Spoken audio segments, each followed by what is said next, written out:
진흥창호 제천 지점에 KMU 지붕재를 설치하는 모습을 보기 위해 방문을 하였다. 지붕에 올라가는 위태한 모습이 걱정스러웠는지 시공팀장님께서 손을 내밀어 주신다. 여기는 밟으시면 안 돼.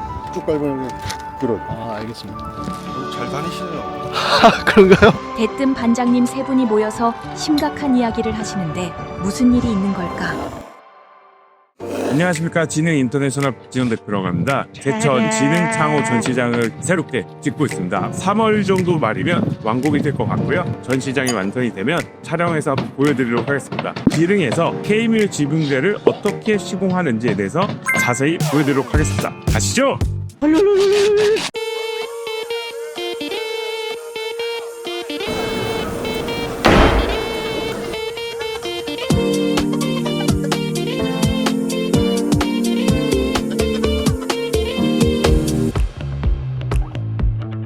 지금 지붕에 올라와 있는데요. 시청자분들이 도움이 되도록 좀 더 자세하게 보여드리도록 하겠습니다. KMU 지붕재에는 두 개의 지붕재가 있는데요. 처음에 시작하는 스타터 지붕재라고 하고요. 요거는 일반적으로 쓰는 지붕재입니다. 그러면 왜 스타트를 쓰냐? 높이를 맞춰주기 위해서 사용한다고 보시면 좋을 것 같습니다. 작업하시는 거 보니까 빨간 줄을 튕기시던데 이게 어떤 작업인가요? 요거는 시공을 할 때 먹줄이라고 표현을 하는데, 지붕재를 시공할 때 삐뚤삐뚤하게 가면은 디자인적으로 안 예쁘게 나오거든요.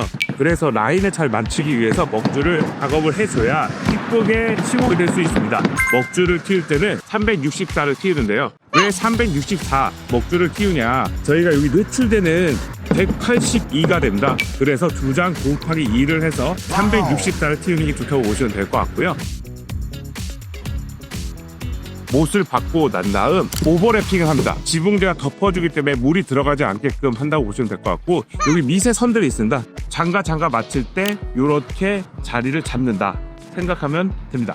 후레싱에 이제 물이 들어가지 않게끔 벽체 후레싱을 한 거고요. 피스 위에도 실리콘을 해서 물이 타지 않게끔 실리콘을 칠했다고 보시면 좋을 것 같아요. 그럼 피스에 실리콘을 하면 누수가 되지 않는 건가요? 누수의 확률은 많이 감소된다 생각하시면 좋을 것 같습니다.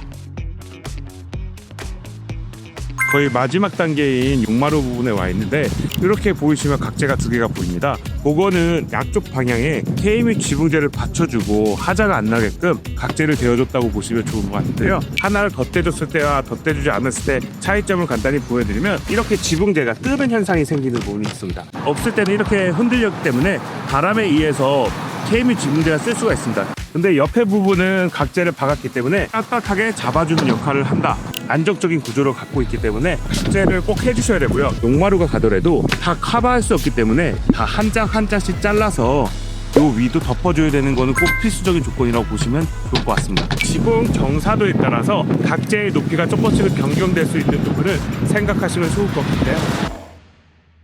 옆에 계신 분은 저희 진성건업 시공 팀장님이시고요. 한번 자기소개 부탁드려도 될까요? 예, 안녕하세요. 저는 진성건업 장헌주 팀장이라 합니다. KMU 지붕재를 봉사하시면서 좀 느낀 소감을 들어볼 수 있을까요? 시공은 난이도로 따졌을 때 그렇게 어렵지는 않습니다. 보시다시피 너무 심플해가지고 좀 모던한 느낌이 있습니다. 많은 분들이 만족할 만한 지붕재가 없습니다. 모던에서 좀 더 요즘 추세에 맞는 지붕 마감재라고 보시면 참으로 좋을 것 같습니다.